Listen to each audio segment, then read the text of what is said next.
Hi, Jesse. Hey Josh. I'm excited to chat with you, man. I've read quite a bit about you. Your restaurants look incredible. You just seem a very focused and determined individual who provides a lot of passion into what he does. So I'm eager to kind of learn, maybe where that stemmed from, how you're using it, and a little bit that kind of like bolsters that background. So thanks for sitting with me. Yeah, thanks for having me on. You have a great show, and I enjoy what you speak of, and how it helps people. So thank you. Thank you. So, drop us back as far as you want to in hospitality. How'd you get started? Okay, we gotta go way back. I mean, this story itself could take hours, but I'll condense it. So my dad's from Japan. He's a chef, and my mom's from Korea, and they met here, working at a restaurant in New Jersey. And my dad was brought to America, specifically New Jersey, to help open this Japanese restaurant in 1976. And then he left and opened his own restaurant with my mom in 1979, which was called Fuji.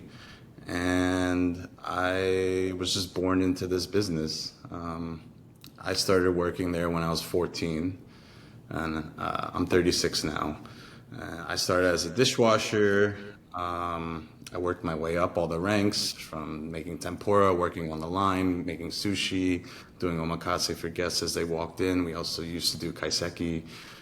It was a small BYO. It was really hard. It was also a very hard working situation because my parents were divorced. They got divorced when I was 14, and that's when I started working. I think mostly because my dad wanted to see me more because he didn't live at home anymore.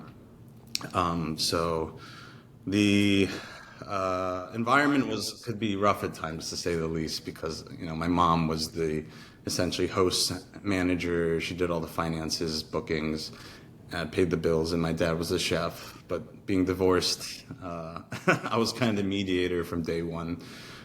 So that proved to be difficult. But eventually, I forgot we got a fast track to where we are now. So when I was 23, my business partners, Dave and Steven, approached me. They owned six. At the time they had owned six bars in the restaurant in Philadelphia, and they were regulars at Fuji, and they always came to my counter, and I didn't know who they were or what they did, which I liked because there were a couple other investors, like restaurant groups. But Dave and Steven were very low key, very modest, humble, very nice. And then when I found out that they own a bunch of restaurants, I was very surprised because they never once talked about that. And I really liked that about them. And so, yeah, when I was 23, we started negotiating to open a restaurant in Philadelphia. And then I had to convince my parents to sell their restaurant so they could come on board with me. When I was 27 in 2016, we opened Royal Sushi and Royal Izakaya, and it's been a ride. It's been a success since that. It's definitely had a lot of difficulties along the way, but it's busier than ever. The team's amazing, but yeah, it's also reflected my sobriety and everything. The whole journey along the way kind of goes hand in hand with all of that, which I'm sure we'll get into. Yeah, I imagine we'll touch on that. What do you love about hospitality? Oh, well, hospitality and restaurants, for me, it encapsulates everything that I love. I actually, on Monday, I was at my high school doing career day, and I was set up in the photo room that I spent so many classes in with my old photo teacher. So I love photography, I love art, I love ceramics, I love building projects and, executing on that and obsessing over just one thing to make perfect. And obviously I love food and flavors. I'm a people pleaser. I like making people happy. I like giving them that experience that, hopefully they'll remember. I love building systems. So restaurants are all of that. I get to be a designer, a curator, a DJ, a chef, an owner, an entrepreneur, sometimes a counselor, or someone who can lend some words of advice or wisdom. But yeah, and those that actually is the most impactful and beneficial part. I feel like, or rewarding, is giving back or helping based on my experiences, and what's gotten me here, and trying to help people avoid the pitfalls that I may have gone through. It doesn't have to be that hard to get to be successful. There are ways around that, I think. But yeah, that's what I love about it. It's one thing to be in service of others for hospitality, and it's another to kind of like spin the lens around on ourselves. My time in restaurants, I found it difficult to kind of like do the inventory on myself that I was doing with staff and goods. And for me, it kind of like took sobriety to kind of like start setting the example of check-ins with myself. I was in a position where I got to be a leader for others, and I was always listening with them and helping to develop them. But rarely did I kind of like spin that lens around on myself. Are you someone that had regular check-ins, or was it kind of a similar pattern where something big had to change in your life, like sobriety, for you to kind of like start paying attention to taking care of yourself the way that you take care of others? No, definitely something big had to happen. I mean, I was tenacious and hardworking, and you know, I was it, but I didn't take care of myself. I mean, we pre-COVID, we would Royal Izakaya was open 7 days a week, late night till 2 a.m. every night, full kitchen menu till 1. I used to do 3 turns of omakase, so it would be 6 o'clock, 8 o'clock, 10 o'clock. I'll be done. I'll get done doing omakase service at a little after midnight, and I would have to go on the kitchen line sometimes if I was short staffed, and I would have to work the kitchen line till 1:30 with cleanup too. And then I'd go out, and then I'd wake up really tired and exhausted and hungover, and then start the day all over again, feeling kind of crappy. But you just gotta muscle through and drink a ton of caffeine, which I still do. But yeah, I didn't take care of myself, and I was probably burning myself out, but I couldn't quit, and I couldn't stop. And I also just expected, I think, everyone around me to work at the same level. But that's not reasonable, right? But once I started taking care of myself, everything changed. I mean, the whole business changed, the model, and it's been clear to see that happy people make better food, and happy people give better service. Yeah. Restaurants and bars take so much. Sometimes it feels like, you're a paramedic in an ambulance, and your restaurant is on the bed, and you're just trying to keep it going from point A to point B. And it could be really difficult to kind of like reflect on day to day. I mean, you brought up something of you go in and you do it all over again. Some bars and restaurants are 7 days a week. So when is there time for you to pause and be like, how am I? Am I pouring all of myself into this bar and restaurant and, fully deflating myself? Like for you, how did the light start to bend through the cracks that, it was time to start paying attention or time to start making a change? Well, I mean, throughout my life, especially the way I used to go out and stuff, I do remember people every now and then would be like, "Hey, like, maybe you should tone it down on how much, how many shots you're doing or how many bottles you're buying for everyone." But I would just dismiss that, and I would dismiss it, because I was always around people. I was buying for everyone. I mean, I'd be the person at the bar after service who I just buy like 3 bottles of wine or a bottle of like Jameson and share it with the entire bar. Like that's just what I did. So everyone was with me having a great time. What's the problem, right? But things started really changing when COVID happened, because we shut down the restaurant for 3 months where there was no operation, and I was stuck at home. Fortunately, I had a house at this time, so I wasn't like cramped up in an apartment. I was in my backyard, like grilling and doing woodwork.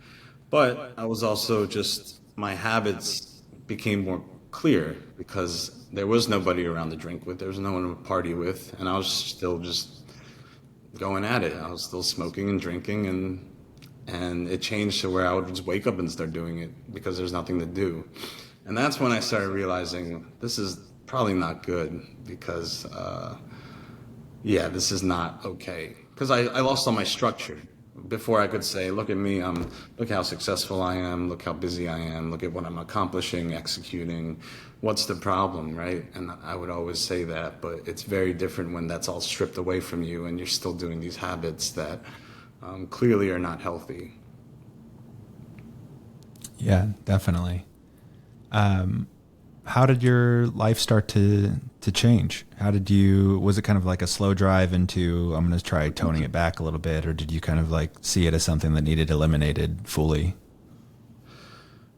It was all, it was cold turkey because I called one of my very good friends who's been sober for I don't know how many years, 14, 15 years now.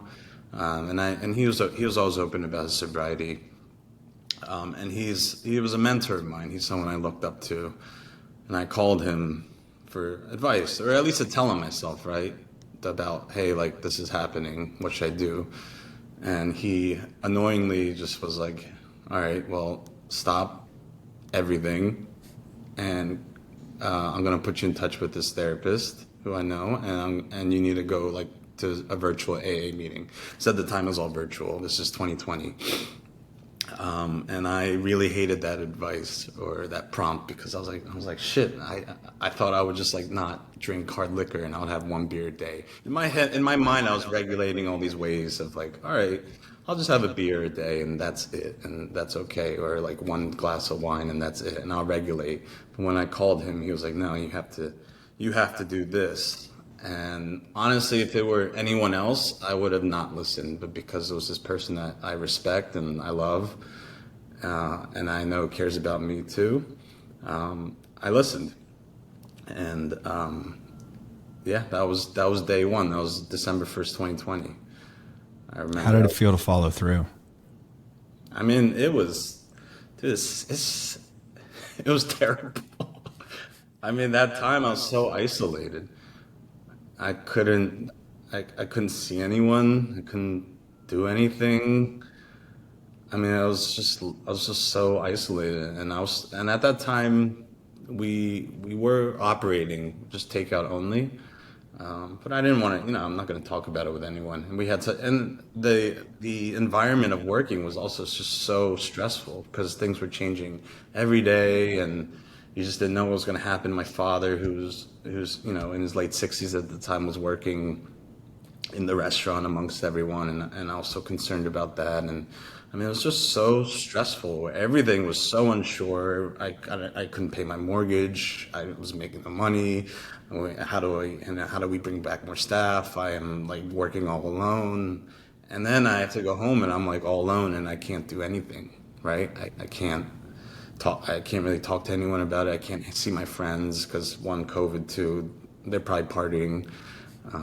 So it was really, really difficult, and I'm surprised that I actually did not relapse in that period because it was very hard. I did go to a lot of AA Zoom meetings, and I fortunately had an amazing therapist who I still have, and she made herself available quite often when I needed her, and I had my friend who became my sponsor. So yeah, that was the beginning. Yeah, I really commend you. I mean, I can't imagine if I decided to stop in COVID for every single reason that you listed, especially because I feel like in making the decision to remove alcohol, even though you're not alone in it, at the time it feels like you're the first person that decision has ever happened to. And you really kind of like learn the importance of community. And when you're like, legally kept from that community, it can make it rather difficult. How did you power through that? What did it take? Because, to your point, it would have been really easy to relapse. Like, what stood out as this time is different? This is important to me. I need to move through this despite, a million obstacles. I just knew what was at risk, and once I stopped, I started seeing it's like what they say in the rooms. It's like you can't see the problem until you see it, right? I mean, I know that sounds super redundant to say, but like until you know that there's an issue, you will lie to yourself, you will lie to everyone else, and you just won't you can't see that it's an issue. So once I stopped and I realized, all right, the path forward is for the better for everyone, not just for myself, but for my business, for my family. I was so committed to not bending on it or breaking that because I owed it to myself and I owed it to everyone who relied on me.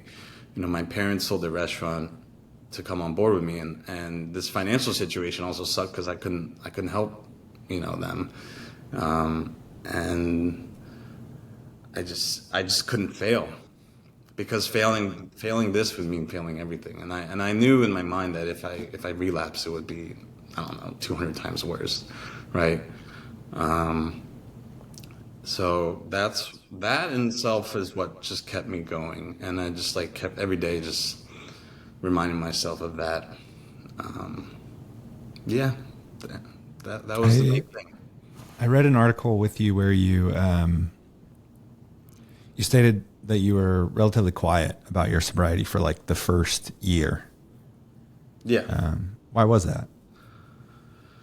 I just felt well. There's a couple things. I felt like that it adds a lot of pressure on yourself to put that out publicly, because then if you happen to relapse, which is very likely. I mean, it's not unlikely. It's actually very probable that someone would relapse. That then you would feel like a failure in a big way if you put that out there publicly, right? I mean, that's why A is called Alcoholics Anonymous. That's why most people who are sober don't ever talk about it. You don't know that they're sober. And once I put that out there and I made it public, I started to understand that because it is I've never felt so vulnerable when I put it out there.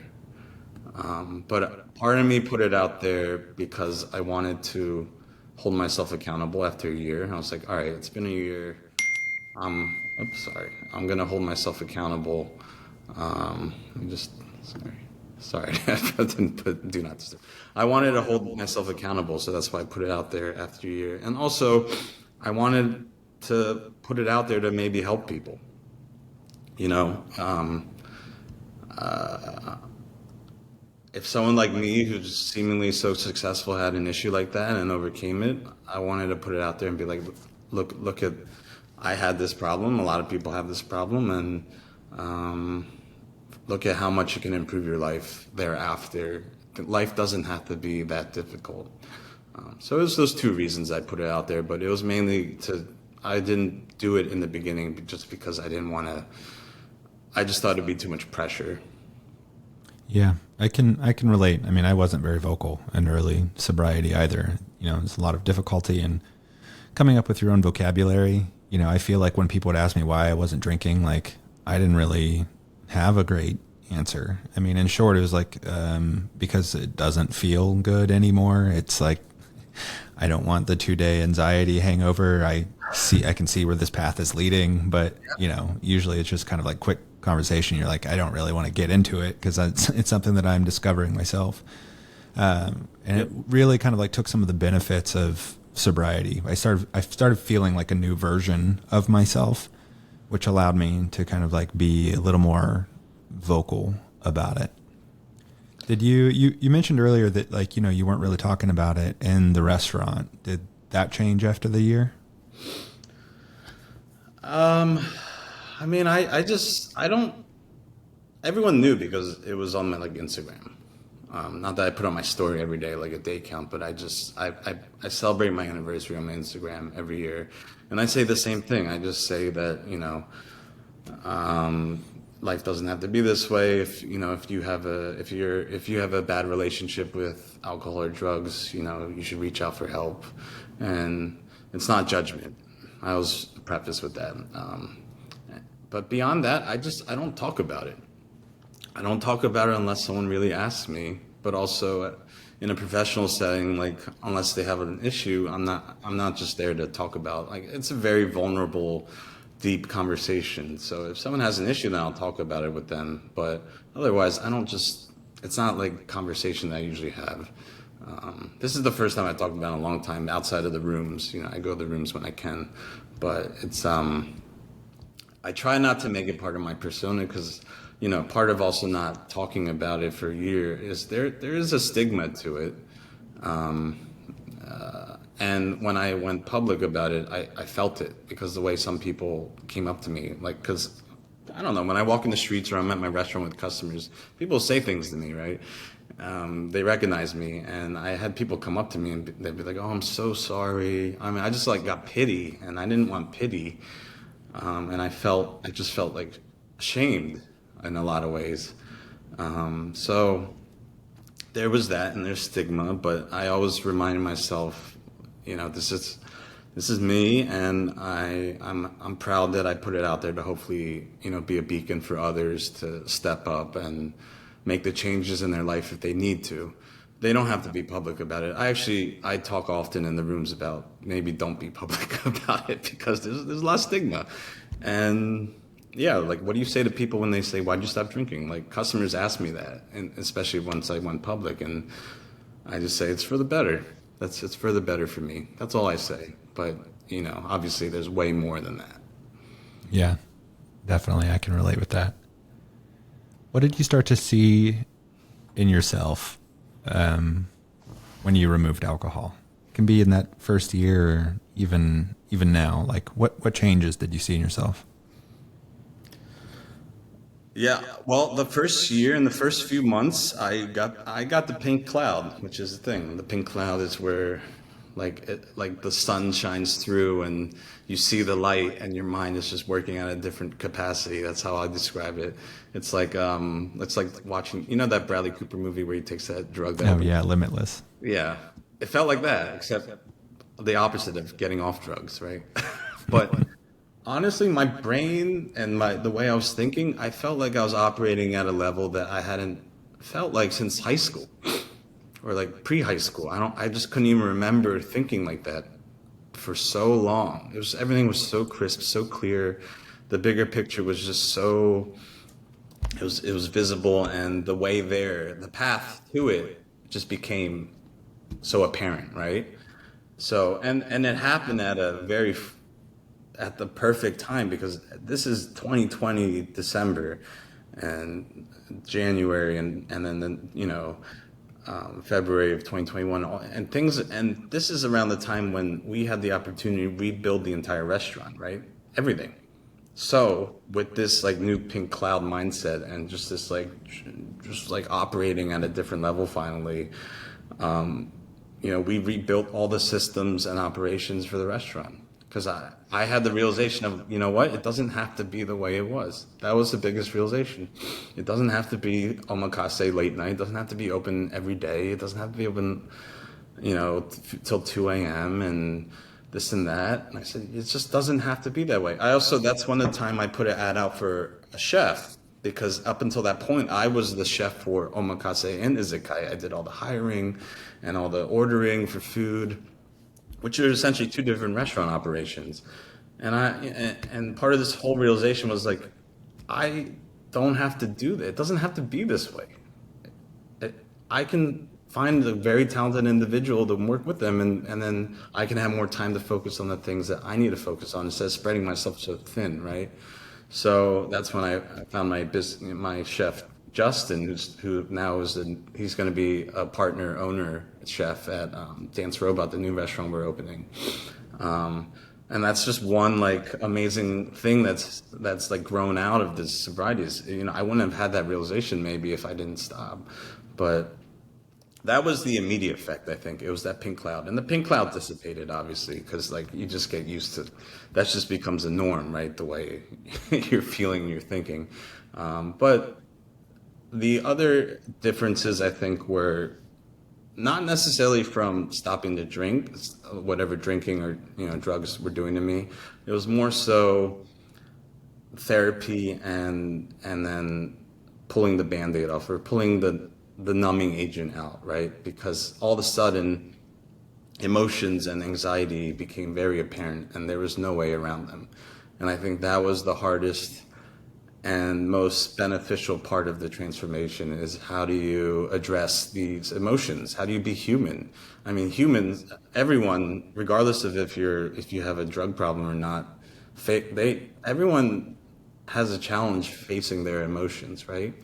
Fear is the number one factor in most decisions, right? It's the fear of something, and that is what causes the most stress, the most sadness, anxiety. It's fear. It's fear of like losing, fear of missing out, fear of failure, fear of going broke, whatever. And it was all of this led to just acknowledging that, all right, this is a very strong emotion, it's a big driving force, and how do I face it?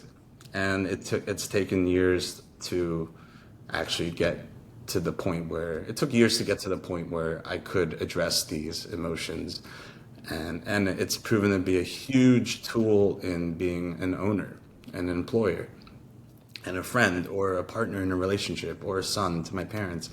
I mean, it's been a huge tool to understand my emotions and then therefore navigate other people's emotions and understand why they're having issues and conflicts and how to resolve those. That's been the most amazing, beneficial part of this journey for me. Yeah, definitely. I mean, so sometimes people think that sobriety is going to fix everything, but sobriety is step one to get to everything else. I feel like when I was drinking and numbing, it made all of life's problems and emotions, a boogeyman of sorts that I was afraid, because I built it up so much in my mind that I was like, I don't even want to address this. It could be so bad. But then on the other side of it, it makes it so much easier to kind of like face those and address that stuff. Is life scarier in sobriety, or is it more approachable? I think it's way more approachable in a way. I mean, it was scary at first because like having to date the first time sober, you're essentially relearning all your interactions because most of those interactions you relied on maybe a little booze to help liquid confidence, right? Like how do you dance? How do you sing karaoke in front of a group of people? How do you go on a date? How do you date? How do you do all these moments that are very awkward or cause anxiety? And I had to relearn all that, and it was hard. It was very hard. But coming out of it years after, I know what I want, and I know I'm very how do you say? I think I lost I lost the word. I'm just very I can't think of the word. I I just know how to navigate these things much better, and I know what's healthy for me, and I know what's going to work, and I don't, especially things like dating and stuff like that. I just immediately know how to weed it out. It's funny because when you're dating drunk or doing drugs, like you can have fun with anyone. Yeah. Any day could go amazing, right? And then the second you take that out, I'll never forget. I was going on these dates, and I was like, oh my God, a lot of times I was like, I don't have anything in common with this person. I don't know what to talk about. Like I don't think this is gonna work. Even though they might like be very attractive or fun, I'm like, man, this doesn't feel right. And that was a huge shift for me, right? That's just one example, but yeah. What revealed itself to you when you got more time back? I mean, you obviously get more time when all of your time isn't spent out and drinking, and then, you find ways of, new instant pleasure through like exercise or hobbies and stuff like that. Did any of that become new or apparent to you? Yes, I'm pulling up my app because I downloaded this app, I Am Sober, when I sobered up, and it records money and time savings based on your habits. I'm not going to share the money part, but the Yeah, I won't either, but let's just say in the first year I bought my first ever new car. yeah. Well, I mean, money is crazy. Yeah. You spend so much money. But so overall savings um, is 6,584 hours. That's how much time I've saved, which is insane, right? Yeah. It all became occupied with work and self-care. So I actually I find that I have less time to myself now because everything's just been occupied, but I've become way more efficient in everything I do, which has allowed me to advance the izakaya, the omakase, and build a new restaurant is all because of this, because I am now just so much more efficient in how I work. What's self-care look like? Self-care is seeing my therapist every now and then, going to the gym often, and spending quality time with loved ones and making that time and prioritizing it, even if it's a small amount of time. It is making sure eating well, getting enough sleep, going to meetings. I don't get to go as often as I like, but I will never stop going because, I think it's important to be in those rooms and to hear everyone and to also share experiences for yourself and everyone else. Yeah, to me, that is self-care. Just taking care of my mind, my body, and my soul. Has it changed the way that you approach being a leader within the restaurants? Yeah, absolutely. I've become way more patient and I feel like more understanding. Also, like I mentioned before, just through therapy and understanding my own emotions and how to navigate problems and crises, I've been able to assist and navigate, other crises within the business, amongst people having hardship or problems. A lot of times, I think we fear having conversations of conflict, of things that you think are going to go bad. In your head, you think it's going to go nuclear, right? But what I've found is 99% of the time, it's very amicable as long as you go into those conversations with the mindset of that you want to resolve things and you're curious. I mean, curiosity, I think, is one of the biggest things that I've learned to address, right?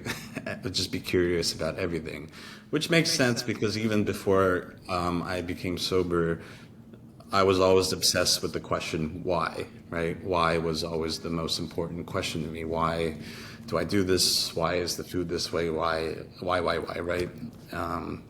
So building curiosity into yourself and others, it's just been really helpful because you're curious about the why in others. Like, why do you feel this way? Why was it, why did that happen? And just talking and listening, I think is a huge part of everything. Just listening, not talking over someone. And then with all the information you gather, then you can respond. And yeah, I care a lot. I care a lot, and I hate to see people go through things. So I try to help where I can, and I try to help where it's appropriate. But it's definitely transformed how we run the business. Also, we're only open 5 days, and we close way earlier, and it's led to just a better work-life balance for everyone. When you were making those changes and kind of reframing the structure of all of that, did your sobriety come into play for any culture changes or rules? Little things like shift beers and stuff like that. Did any of that change, or has that become a part of the conversation for your restaurants? Yeah, I got rid of all shift drinks. Yes, it did. I was an advocate for making more NA drinks or having NA products. We just recently finally got the Copenhagen sparkling tea, which is so nice. So yes, I I think also getting rid of late night resolved a lot of issues that might revolve around alcohol and drugs.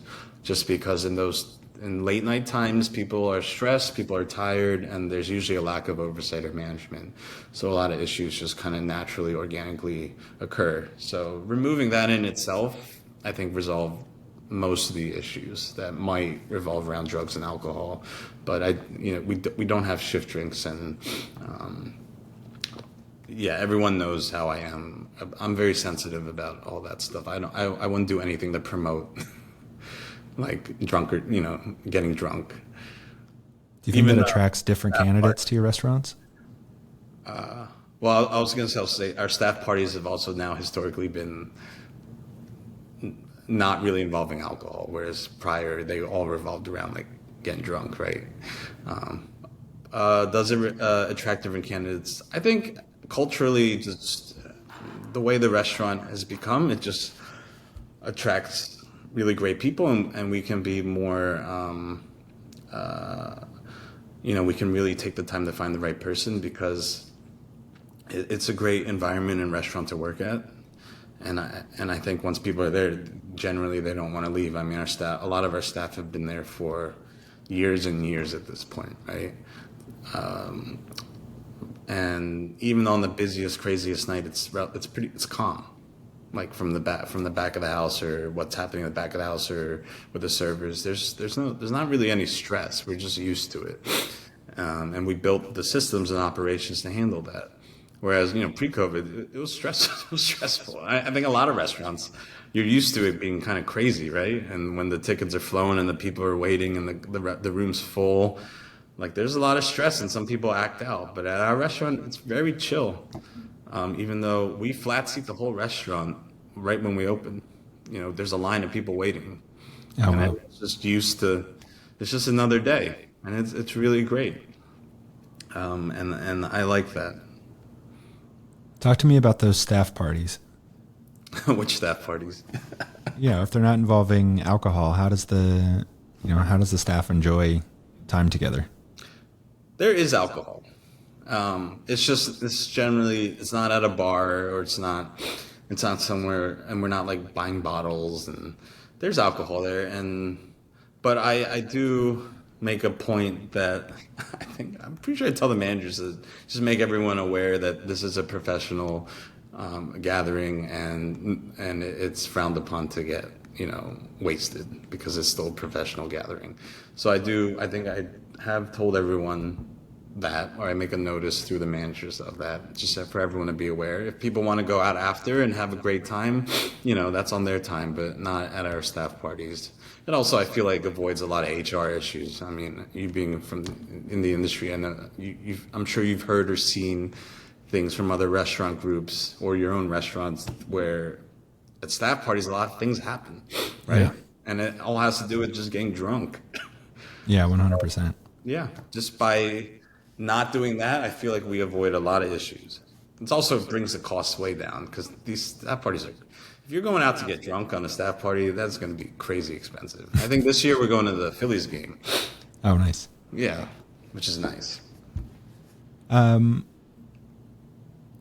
you have any advice for chefs, even if they're not sober, on how to kind of like start to instigate some of that culture change within restaurants?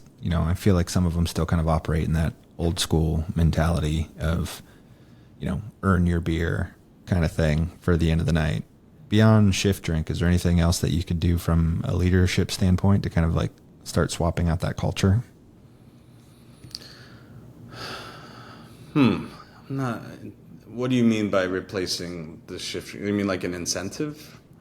Not necessarily incentive, but, changing the culture as far as like conversation, or, even going to a Phillies game with the staff is something else. Because, when I was leading a team, our post shift was a lot of going to the bar, and even on our kind of like bar trips to, gather what other groups were doing, we were strictly going to bars. And then when I got sober, we started noting where inspiration comes from architecture, how it comes from art and music. And I just watched a big shift in conversation from my staff as far as like how we, approached cocktail creation, and that like brought us tighter as a group when all of our time wasn't spent like at the bar.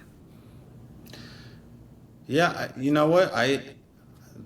It's been so long in the way I feel like the culture is in my restaurant. Most people want to go home after their shift, and they have a significant other they want to spend time with, or they have school work that they want to do. It's not. I don't think it's really an issue anymore of people wanting to go and get hammered together. I find like I mean, maybe that is all part of the culture that we attract. But yeah, I don't think people are on the regular going out after work. Even all my cooks, a lot of them don't even drink. Now that I think about it, it's not that they're sober. It's just they don't drink often. Um, and yeah, everyone has like good control, which I'm very happy to see because like you and myself, like I don't have that control, and that's why I don't drink. But I feel like a lot of my staff, they have a great control over their intake, which means they don't have a problem, which is amazing. Um, I don't know. I mean, do you find yourself to be an obsessive person? I like to lie to myself and say no, but the answer is yes. Yeah, I feel like a lot of chefs are obsessive, and I mean, I'm absolutely obsessive, and that's what makes, I think, me good at what I do. But the downside or the bad side was that how do you turn it off, right? Yeah. And my escape was often going out and just having fun and numbing it because I couldn't turn it off. And everything's changed now to just kind of hone that obsessiveness in a healthy way. And I still am obsessive, but within bounds and reason. Do you still find yourself wanting to be a party starter at all? I mean, if you were the guy buying bottles and being Yeah, that part of it. that's always in me. I mean, I love hosting anything. I love every now and then I get this inkling, I get this urge to want to go to my old stomping grounds. Every now and then I'm just like, man, I want to go to that bar, and I'm not, and then in my head I'm like, you know what? I'm not gonna drink. I'm just gonna have a Coke. And then in my head I realized that, all right, no normal person is making this strategy in their head that I'm gonna go to this bar and not drink and I'm gonna just have a Coke. Like that's just not a normal conversation you have with yourself. That means that there's an underlying issue. Um, so yeah, there's part of me that sometimes misses that, and I think it's kind of passed finally. But there were a couple years where I kind of felt boring because I missed that. I missed how I was, and I felt like my life became a little boring. And I don't feel that way anymore because I love my life, and I think it's filled with a lot of fun things. And I'm also just insanely busy. But recently there was a World's 50 Best launch party at Cote in New York, the steakhouse. It was co-hosted with Adam Mix, and we went to Coco Dot after, some of us, and they have a hidden karaoke room, and I told me, I'm like, I'm not gonna sing. I was one of the first people up there, just belching away to one of the Academy chairs.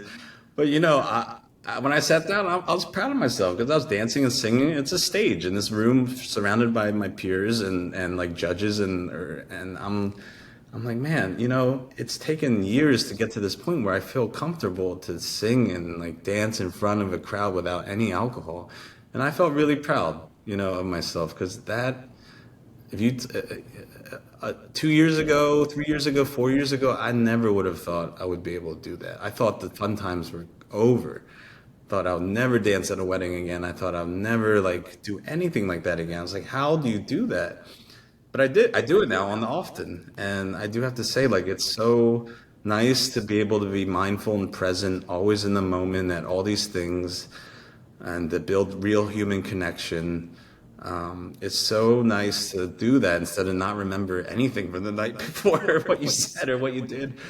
What kind of party starter is that? I don't know. I feel like this version of me, I'm still somewhat of a life of a party, not crazy, but at least I'm building connections and remembering the moments that I celebrate with people, which I think is so beautiful. And I wouldn't, that's part of what I would never give up. I don't want to go back because I don't want to give that up. I love that. That's awesome. Because my next question was going to be, do you still do karaoke and do you still dance? So I guess my new question is, did your karaoke song choice change? No, I'm not really greatest. I can kind of sing, but I'm not, I kind of suck, so it's kind of the same shit. So also at this party, it was Journey, and just no one was stepping up, so I stepped up, and that's not my song, but how could you not sing Journey, right? Yeah. Still got to own a moment. What's your song? I cycle through a bit. You got to read your crowd, you know? Usually I'll pull out Your Song by Elton John. That usually slays between age gaps.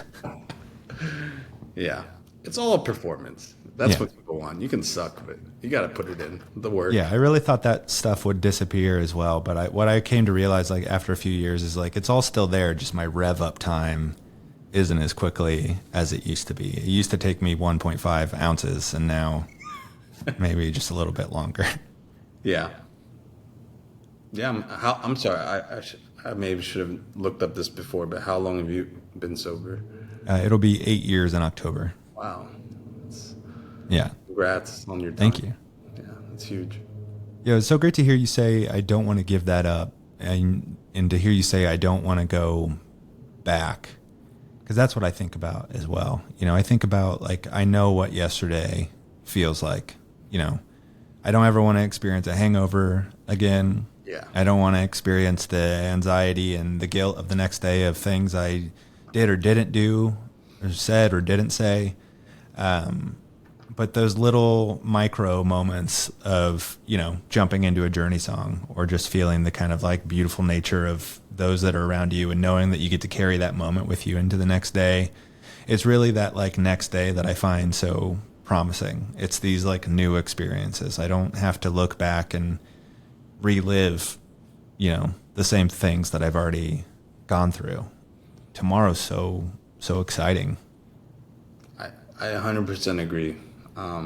Yeah, I feel like sobriety opens up the opportunity for people like us to experience life like truly of how it should be, right? Experiencing all the downs and all the ups, because you can't have one or the other.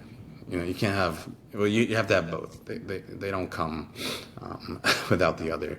And, you know, I'm not a religious person, but I love the serenity prayer, and just I think that it kind of encapsulates just what life is. You know, give me the serenity to know the things I cannot change. Give me the courage to change things I can, and give me the wisdom to know the difference. Like, that's so huge. Just to apply that to life, right? Because there's some things that are just out of our control. And on a micro scale every day, it could be like a stupid traffic thing, right? Where you almost have road rage, but you can't control that. You can't control certain elements. You can't control what's going on in the government. You can't control certain just things that are happening in life. But what you can control, that's where you need the courage to make the changes. And I feel like since I've, you know, found my sobriety, I've continuously applied better habits and better systems to the things I can control. You know, I control business, and I control how that operates, and I want it to be more successful, but also more efficient and a happier place and a better place to work and pay better, and, you know, benefits and everything. And that's in my control, and that's been something I've been able to accomplish. And with the new restaurant, I hope to. It's not going to be as hard as it was when I opened Royal in 2016, because I think all these tools just are going to make it so much easier, and I'm so excited. I'm not actually scared. I'm excited because I'm ready. I'm ready to take it on, and I know I have a great team, and I know I have the tool set to, you know, navigate the issues. That's awesome. Jesse, what do you love about yourself? Oh man, I don't. That's a hard question. It's probably the hardest question. anyone's ever asked me. Uh, I don't I don't know. I love that I just don't give up and that I continuously am on this path to keep trying to get better in every sense. That is who I am, whether that be my relationships, my friendships, my craft. Obviously, is a huge part of that. I am just always leaning in to get better, and I think that is like probably my life goal is just to, it's kaizen. I mean, in Japanese, it's just continuous improvement, right? And to me, that is the most fulfilling, satisfying part of my life. And I do love that that's how I am, and that's how my mind works, and it's what brings me joy. But yeah, no one's ever asked me that, so I hope that that was a sufficient answer. It's always going to be sufficient for me. I hope it's sufficient for you, having said it for the first time, it sounds like. I thank you for your honesty and for your time, Jesse. Yeah, thanks for having me. I hope it's been beneficial. Definitely. That's the good thing about this show is it finds the folks who need it. Great. I love that. Yeah. Thanks for having me, Josh. Yeah, man, that was awesome. Thanks so much for that. Yeah, thanks for having me. I just man, I haven't talked about stuff like that on the record for a long time. But Yeah. it's good. It is always